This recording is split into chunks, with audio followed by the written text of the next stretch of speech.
Donald Trump entering the week in a position he doesn't typically find himself in, with some of his most loyal backers low mo, as in low momentum, on spinning a bogus narrative about the Jeffrey Epstein investigation. Brand new reporting in the Washington Post reveals that Team Trump was caught flat-footed by the reaction to the DOJ memo that attempted to pour cold water on the existence of bombshell revelations in the government's possession. Claims spread most convincingly and prolifically by the officials who now populate the highest levels of Trump's own administration. From that new reporting, quote, Donald Trump is increasingly frustrated with his administration's handling of the furor around the Jeffrey Epstein files, concerned that the saga's unabated domination of the news is overshadowing his agenda. That is according to two people familiar with his thinking.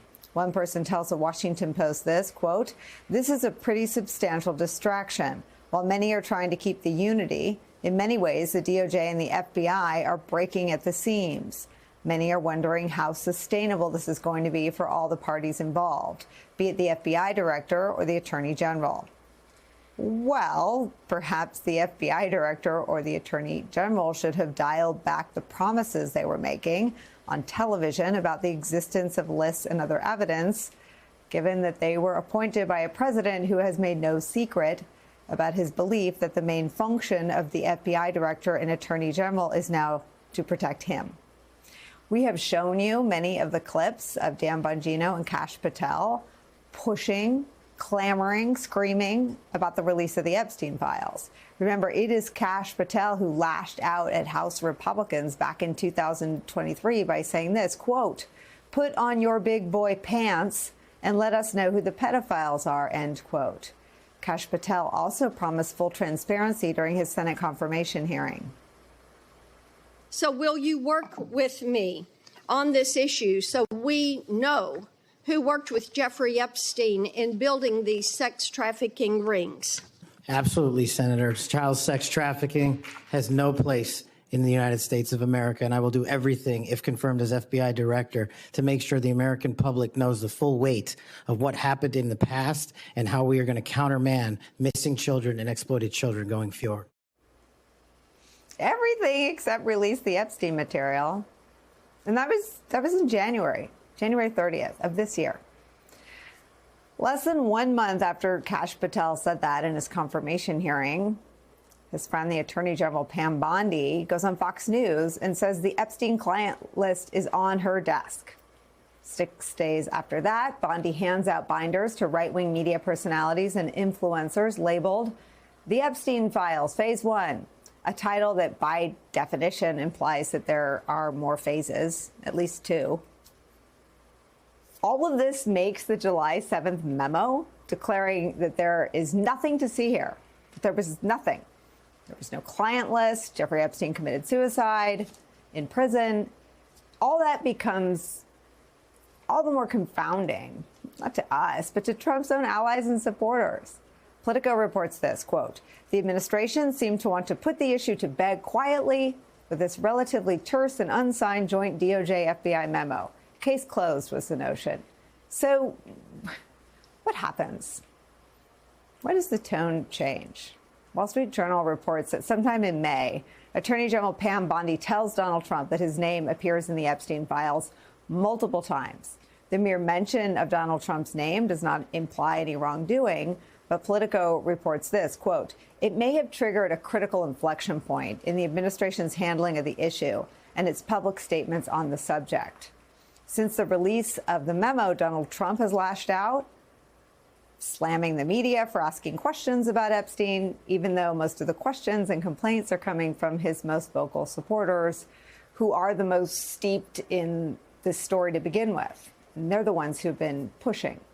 Here's what Trump said today. Mr. President, you have said that you have not been briefed on the Epstein files, or your name has not appeared in the Epstein files. But doesn't the AG have to tell you if your name is... Well, I haven't been overly interested in it. You know, it's a hoax that's been built up way beyond proportion. I can say this, those files were run by the worst scum on earth. They were run by Comey. They were run by Garland.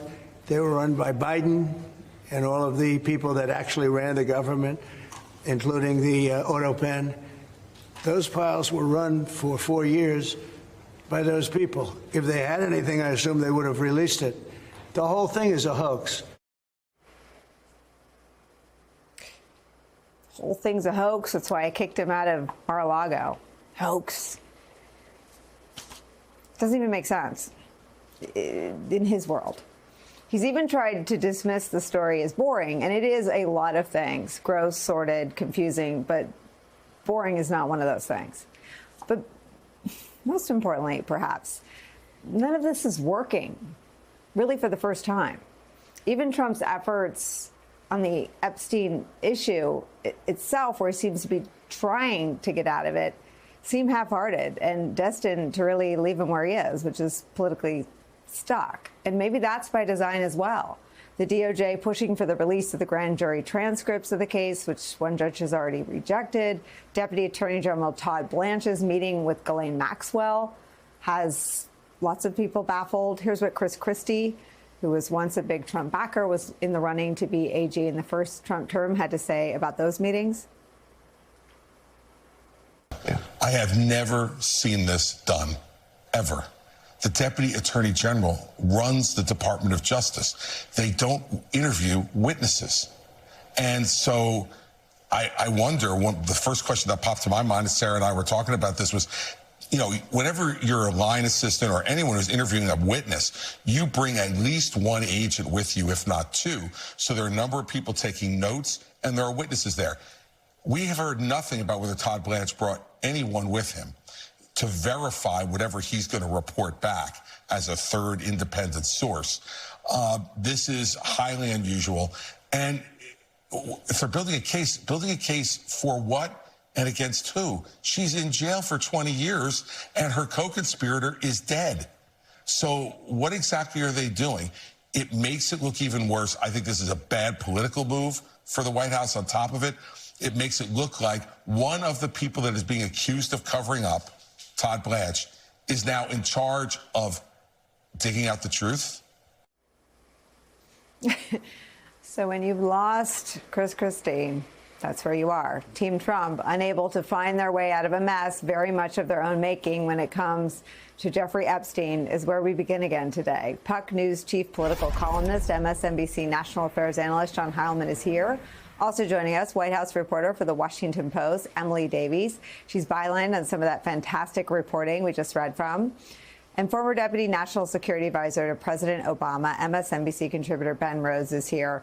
Heilman, let me start with you. And Chris Christie has been a critic of Donald Trump's for many years now, but I haven't seen such pointed and specific criticism of this team at DOJ from him yet.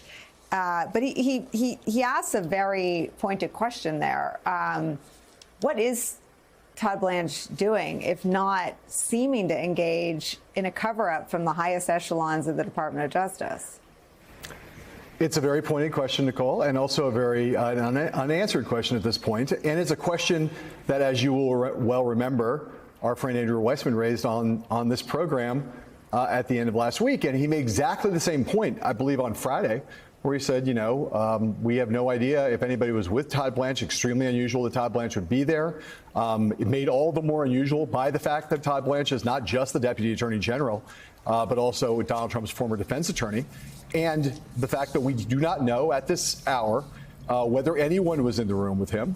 And if someone was in the room with him, who that person was. And of course, it's fueled a lot of speculation, inference, suggestion, combined with Donald Trump waving off discussion, not waving off as in saying no, of course, Ghislaine Maxwell will not be pardoned. I would never consider such a thing for a convicted child sex trafficker. No, Donald Trump twice has now been asked about it on Friday, and I believe asked about it today in Scotland, and both times has said, well, I have the right to do it. I mean, I haven't thought about it. No one's brought it to me, which is, TLDR of Donald Trump.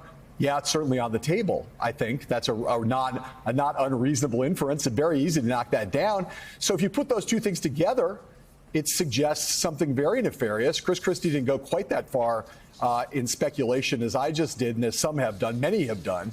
But that is where we're at right now. And I will say, well, we can get back to this later. I want to get back to some of your timeline, but I don't want to hog the air at the top here. But I do want to get back to the way these perceptions are playing out among Trump supporters and what we're hearing from them now. And it's not just that Trump can't get past this, it's that every time he tries to get past it, he's making it worse for himself. He's just ensnaring himself further in the web of suspicion and the sense of betrayal that a lot of his voters feel over this issue.